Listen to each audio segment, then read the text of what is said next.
All right, Ian, we got a Patreon. We do. How do you access a Patreon? You're sitting up very tall right now.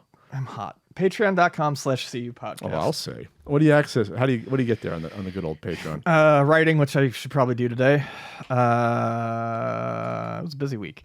A monthly hangout that Ian will probably do this weekend? Probably this weekend. Yeah. And you get the full video podcast. And you can also vote on a topic. Poll topics. In second place, retro games / consoles you were getting selling. Oh, and in first place, 62%.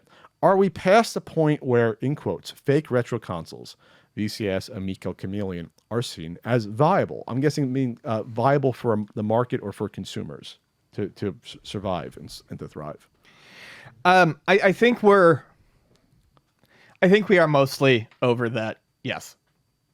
The Amico is really going to tell the tale of the end of this sort of vanity project that we saw, attempted and failed with the Coleco Chameleon. VCS was not really a vanity project because it's done by people that bought the IP to make money off of the Atari. But Atari is very small. I still feel like it's a vanity project. No, I don't think those guys give a shit about Atari. They just want to make money off it. Sure. You know what I mean? That's why I'm saying it's not technically a vanity project. Okay.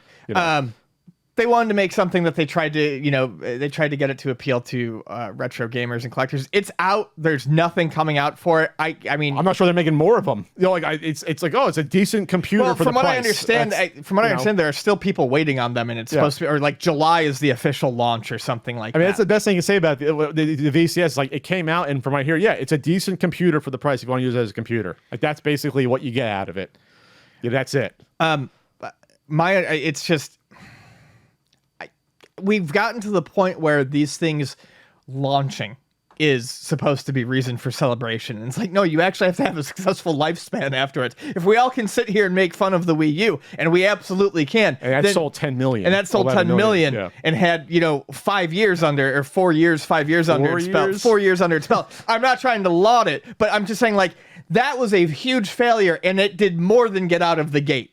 Yeah. I'm sick of these people patting themselves on the back for getting something out of the gate and onto store shelves. That's not the end of it. Yeah. Polymega, we have no idea what the hell's going on with Polymega right now. They're not talking. The Amico, and then the one that we saw that kind of worked, and I'll get into that in a minute, Evercade. But when I say fake retro, this is what I mean. Like, the Evercade plays real games that exist. Right, and that's what I'm going to get at. That's not fake retro. Right. That's a retro console. That's like saying, like the NES Mini is a retro console because it plays retro games in that aspect. So that is, right, so that's where I was going to make the differentiation. The difference with the Evercade is it's affordable, and it's focusing on games that already exist. It's putting together compilations.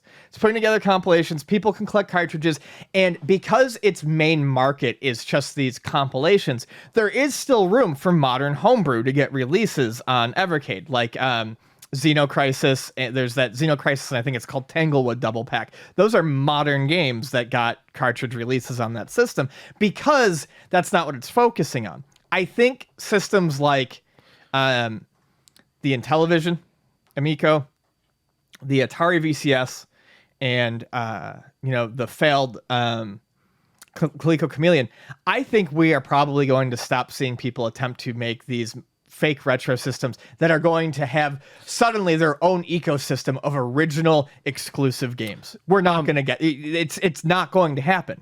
The Ouya did it or tried to do it. There's just no money. Well, the Ouya, they tried to get the whole independent gaming scene when it was hot. They tried to. It wasn't fake retro. It was just. No, but I mean, same sort of thing. These people trying to sell these consoles on the idea that you're going to get this new set of games that you're not going to be able to play elsewhere. It's just not going to happen. And obviously there's lots of reasons for that. It's hard. The gaming market's so segmented and hard to tap into directly.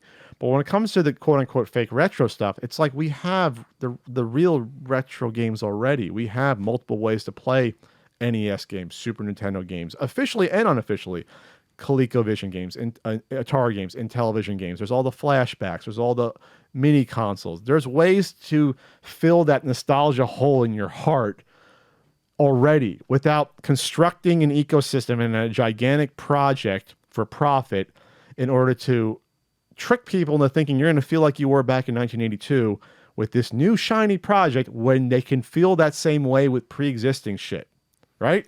You can feel that way already, Right. but You can feel that way they're with trying to artificially inflate like the fucking Dig Dug pump, artificially inflate more nostalgia into you versus the original feeling you had playing those games, because you can get that feeling again playing those games.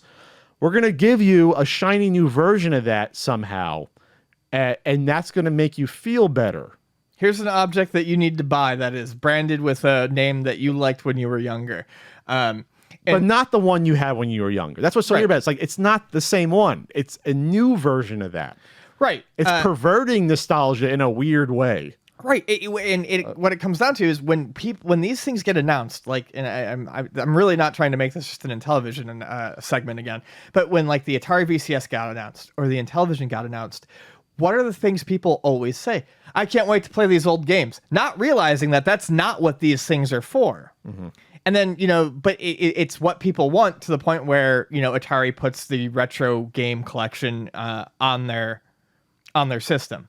But that's not, they're trying to get your nostalgia, but they're not selling you the stuff that you're actually nostalgic for. Yeah. So if you want to tap into someone's nostalgia, I'll give you exactly what you had. I'll give you, say if you're a ColecoVision fan, or say you like the Odyssey 2, I'll give you a mini Odyssey 2 with Casey Munchkin, and Quest for the Rings, and the other 3 or 4 Odyssey 2 games that probably people still care about. Like, I'll give you those games. Right. And I'll put you in I'll give you a little HDMI console, plug and play. There you go. That's nostalgia. And that's what the market has shown to accept. Yeah. That's what you want. That's what we get. They've sold how many probably Atari flashbacks over the past 15 years? Between flashbacks, Genesis Minis, Nintendo Classics, and things like that. That is what the market has shown to accept. That is what satisfies the itch for those people. Yeah. There's no market for new nostalgia. It's so weird because it goes against the definition and feeling of what it is. Because you're no longer in that time span. You're now here trying to like mishmash time periods. And you also don't need anything special to play those games, even if that is what you want. They play just as fine on a PlayStation 4 as they do on an Atari VCS. And great point. If you want to fill that nostalgia hole with new versions of that old shit, there's probably so many indie games and free apps and stuff that you like, the dollar Switch games that are probably close to what these consoles were looking for to begin with. Right.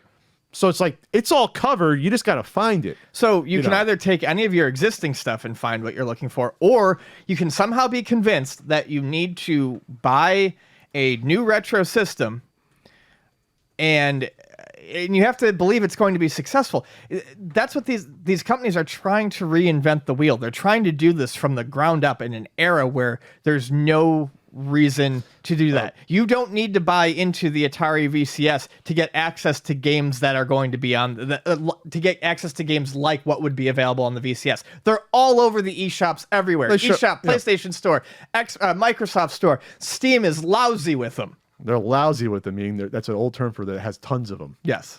Like nice 1930s term. Yep. But then I watched my Three Stooges stuff.